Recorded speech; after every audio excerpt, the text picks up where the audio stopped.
Hello student तो हम लोग सॉल्व कर रहे हैं NCERT class 12 chapter 3 current electricity के क्वेश्चंस को। और स्टूडेंट इस चैप्टर के जितने भी क्वेश्चन हैं उन सारे क्वेश्चन के सॉल्यूशन के लिंक आपको नीचे डिस्क्रिप्शन बॉक्स में मिल जाएंगे या फिर आप प्लेलिस्ट में भी जाकर देख सकते हैं।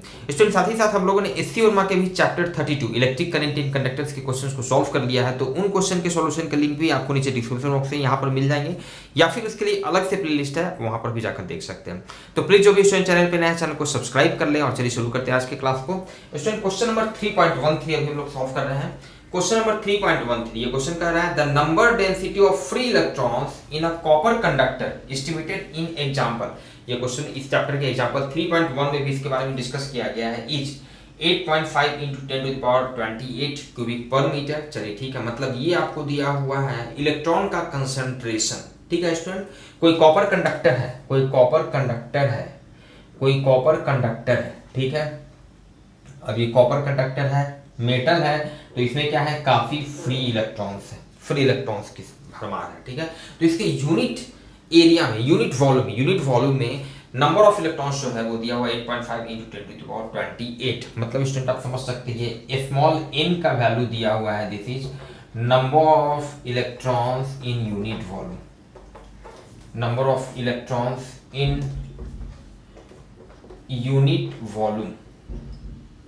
यूनिट वॉल्यूम इसी को कंसंट्रेशन ऑफ इलेक्ट्रॉन भी कहते हैं स्टूडेंट।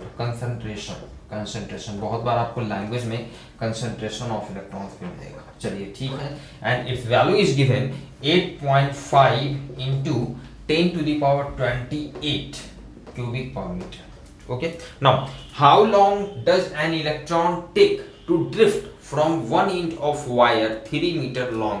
ये वायर जो है, ये कॉपर का जो वायर है, ये स्टूडेंट कितना है, इसका लेंथ दिया हुआ है L = 3 मीटर। चलिए ठीक है, 3 metre long to its other end the area of cross section of the wire is 2 × 10⁻6 metre square. ये area of cross section A जो है, ए का भी वैल्यू स्टूडेंट हम लोगों को दिया हुआ है। दिस इज ए का वैल्यू जो भी है आपको, ये कितना वैल्यू दिया हुआ है, 2 × 10⁻6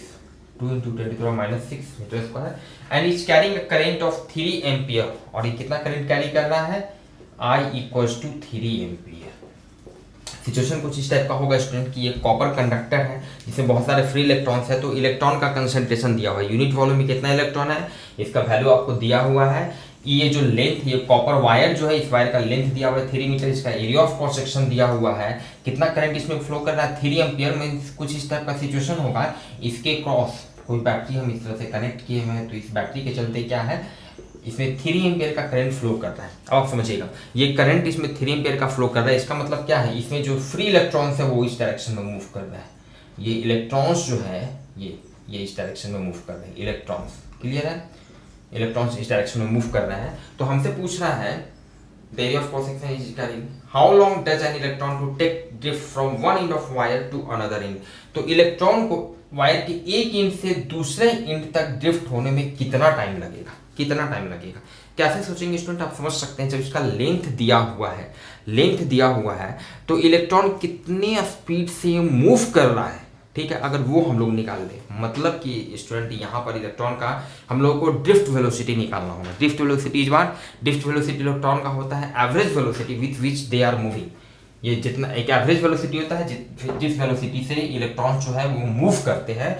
तो ड्रिफ्ट वेलोसिटी का अगर हम लोग वैल्यू निकाल लेंगे तो टाइम हम लोग डायरेक्ट निकाल सकते हैं, length divided by drift velocity vt is equal to vt। Clear है, डायरेक्ट इस फॉर्मूला से हम लोग निकाल सकते हैं। ठीक है, तो ड्रिफ्ट वेलोसिटी निकालने के लिए हमारे पास, चलिए वी है एक रिलेशन है हमारे पास, ये आप जान रहे हैं, I = NeVDA, जहां पर I क्या होगा, कितना करंट फ्लो कर रहा है, in concentration of electron is the electronic charge having value 1.6 × 10⁻19 coulomb is the area of cross section. यहां से आप समझ सकते हैं स्टूडेंट VD = हम लोग लिख सकते हैं I/NEA। चलिए ठीक है, तो यहाँ से हम लोग वैल्यू पुट करेंगे तो L/VD का वैल्यू पुट करेंगे I/NEA, ये NEA ऊपर चला जाएगा तो NEA L divided by I। Clear है, यहाँ से डायरेक्ट हम लोग टाइम का वैल्यू निकालेंगे, सारे का वैल्यू पता है। n क्या है, concentration of electron, this is 8.5 × 10⁻28 This is the electronic charge 1.6 into 10 to the power minus 19 is the area of cross section. Area of cross section कितना है student? This is 2 into 10 to the power minus 6 और L कितना हो गया student? L है आपका 3 metre. L आपका 3 metre है। कितना करंट कैरी कर रहा है? 3 एम्पियर। ये 3 और ये 3 कैंसिल हो जाएगा, आप समझ सकते हैं। This is finally 8.5 into 3.2 into 10 to the power 3 second. इतना सेकेंड हो जाएगा, टाइम हम लोग निकाल दें स्टूडेंट। ये फाइनली इस क्वेश्चन हम लोग सॉल्व करेंगे। 8.5 into 3.2 this becomes 27.2 into 10 to the power 3 second. इतना सेकेंड स्टूडेंट हो गया। क्वेश्चन नंबर 3.13 हम लोग देख रहे हैं student. 3.13 2.7 into 10 to the power 4। चलिए ठीक है, वही चीज़ है। जहाँ तक आंसर मिलाने की बात है, इसको 10 से डिवाइड किए, इसको 10 से मल्टीप्लाई किए and so we have this answer. ठीक है, इतना सेकेंड लगेगा इलेक्ट्रॉन को एक इंच से दूसरे इंच तक ड्रिफ्ट होने में। Clear student? चलिए हम लोग सॉल्व करते हैं क्वेश्चन नंबर 3.14।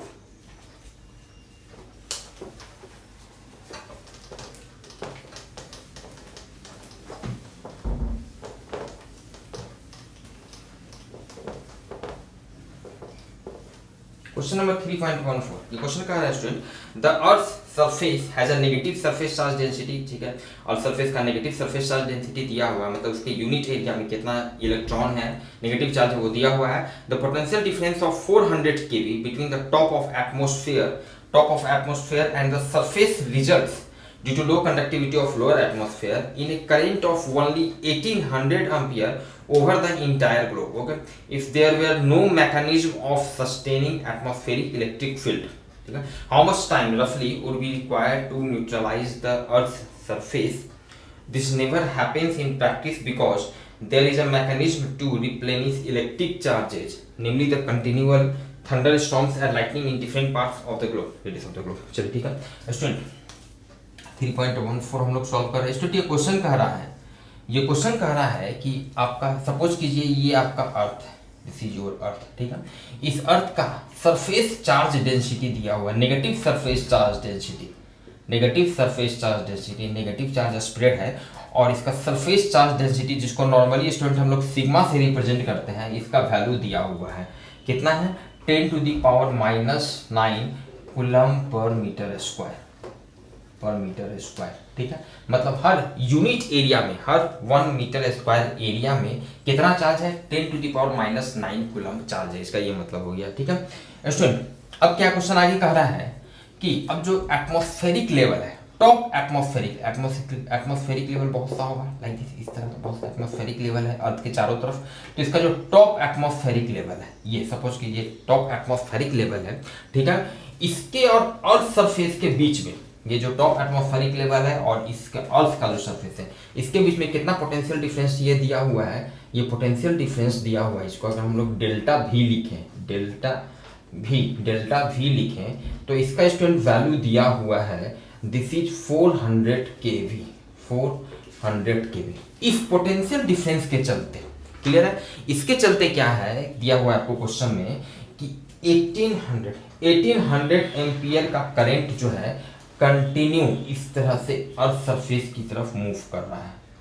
1800 एम्पियर का करंट, आप समझ सकते हो, ऑब्वियस है, एटमॉस्फेरिक लेवल चारों तरफ है, तो करंट जो है कितना वैल्यू का?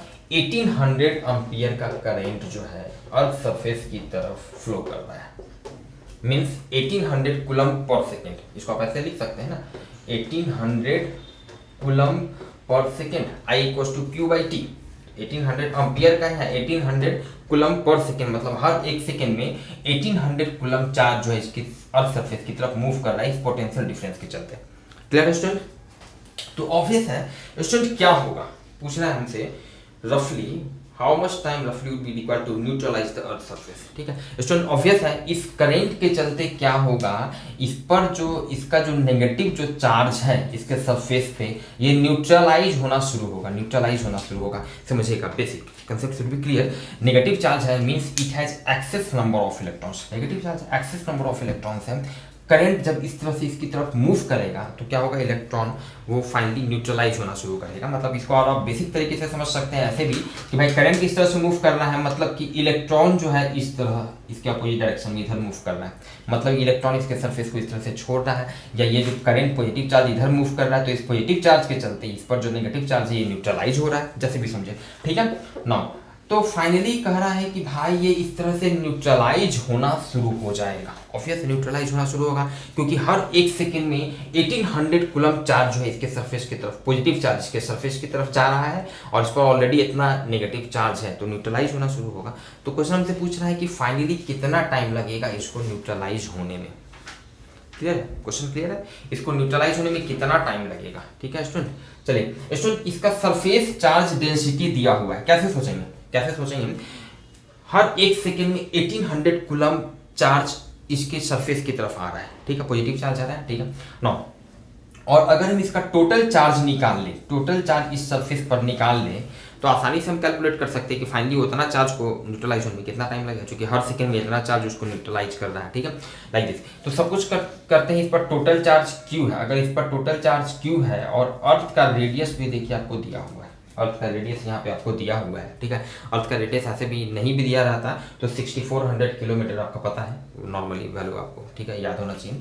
तो रेडियस अर्थ का पता है, तो यहाँ से टोटल इसका कितना चार्ज है ये हम निकाल सकते हैं, क्यू, ये क्यू हम क्या निकाल रहे हैं, टोटल नेगेटिव चार्ज, ये टोटल नेगेटिव चार्ज निकाल रहे हैं, ये नेगेटिव, अब इसका मैग्नीट्यूड लिखेंगे, ठीक है, total charge on earth surface, negative bracket में लिख रहे हैं, मतलब आपका कंसेप्ट क्लियर होना चाहिए कि ये टोटल नेगेटिव चार्ज ही कितना है, इसका जो कि हम मैग्नीट्यूड वैल्यू लिख रहे हैं, this will become sigma into 4πr², चूंकि अर्थ इसके शेप को स्फेरिकल मान रहे हैं तो इसका सरफेस एरिया कितना हो जाएगा 4πr², और यूनिट एरिया में कितना चार्ज है सिग्मा, तो टोटल चार्ज कितना हो जाएगा सिग्मा इंटू 4πr²। चलिए ठीक है, इतना चार्ज है, टोटल इतना चार्ज है और इतना करंट फ्लो कर रहा है, तो if t is the required time, अगर मान लेते हैं कि t टाइम में इसको न्यूट्रलाइज कर देगा, t टाइम में इसको न्यूट्रलाइज कर देगा, तो I equals to q t, sorry I equals to Q by t, यहाँ से इसीलिए आपको t q equals I equals to Q by t आपका हो गया, I equals to Q by t, ठीक है। तो आपको निकालना है क्या, टाइम निकालना है, तो ठीक है, t equals to Q by I में sigma into 4πr² divided by I. अब सबका यहाँ पे वैल्यू पुट कर देंगे, टाइम निकल जाएगा, ठीक है। बेसिक तरीके से कंसेप्ट क्लियर होना चाहिए कि भाई हर सेकेंड इतना कूलम चार्ज जा रहा है, इतना टोटल नेगेटिव चार्ज है, ठीक है। वैसे भी आप कर सकते हैं, डायरेक्ट टाइम में फॉर्मूला भी लिख दिया, I equals to Q by t, यहाँ से टाइम आपका निकल जाएगा। चलिए सबका वैल्यू पुट करते हैं, सिग्मा का वैल्यू आपको दिया हुआ है 10⁻⁹, दिस इज 4 इंटू पाई का वैल्यू 3.14 r², ठीक है। r का वैल्यू यहाँ पर दिया हुआ 6.37 इंटू 10⁻6, तो उतना का स्क्वायर हो जाएगा। I का वैल्यू आपको दिया हुआ है 1800 एम्पियर, ठीक है। स्टूडेंट यहाँ पे इसको सॉल्व करेंगे तो आपका टाइम निकल जाएगा, चलिए देखते हैं इसको। This is 4 into 3.14 into 6.37 into 6.37 equals to this divided by 1800, चलिए याद कर लेते हैं, तो दिस बिकम्स 0.283 इंटू 10⁻⁶ 12 - 9 3, तो 10⁻³ इतना सेकेंड हो गया, मतलब ये फाइनली हो जाएगा 283 सेकेंड, मतलब इतना सेकेंड रफली इतना सेकेंड लगेगा इसको पूरी तरह न्यूट्रलाइज होने में, 283 सेकेंड। क्लियर है स्टूडेंट। क्वेश्चन नंबर हम लोग देख रहे हैं 3.14 283 सेकंड, इसको फाइनली इतना टाइम लगेगा। अब यहाँ पर एक लाइन लिख रहा है कि in fact this never happens in practice because there is a mechanism to replenish electric charges namely the continual thunderstorms and lightning in different parts of the globe. Replenish का स्टूडेंट मतलब होता है फिर से भरना, लेकिन एक्चुअल में ये जो हम लोग ये जूम कर रहे हैं कि इस पोटेंशियल डिफरेंस के चलते कंटिन्यूअस जो है करंट जो है फ्लो करेगा, मतलब चार्ज इस तरह से इसकी तरफ फ्लो करेगा, जिसके चलते न्यूट्रलाइज होते होते फाइनली न्यूट्रलाइज हो जाएगा। तो एक्चुअल में ऐसा नहीं होता है, क्योंकि बहुत सी ये जो प्रोसेस होते हैं थंडर स्टॉर्म्स या लाइटनिंग का, उसके चलते क्या होता है, ठीक है ये पोटेंशियल डिफरेंस के चलते तो करंट तो फ्लो कर रहा है, लेकिन उस प्रोसेस के चलते उसके कारण अलग से बहुत जगह क्या होता है, अलग से फिर से रीफिलिंग होने लगता है, इलेक्ट्रॉन का रीफिलिंग होने लगता है, इसलिए फाइनली ये पूरी तरह न्यूट्रलाइज कभी भी नहीं हो पाता। Clear student? तो आई होप कि कोई कंफ्यूजन नहीं होना चाहिए स्टूडेंट। मिलते हैं फिर हम लोग नेक्स्ट क्लास में नेक्स्ट क्वेश्चन के सॉल्यूशन के साथ। Thank you.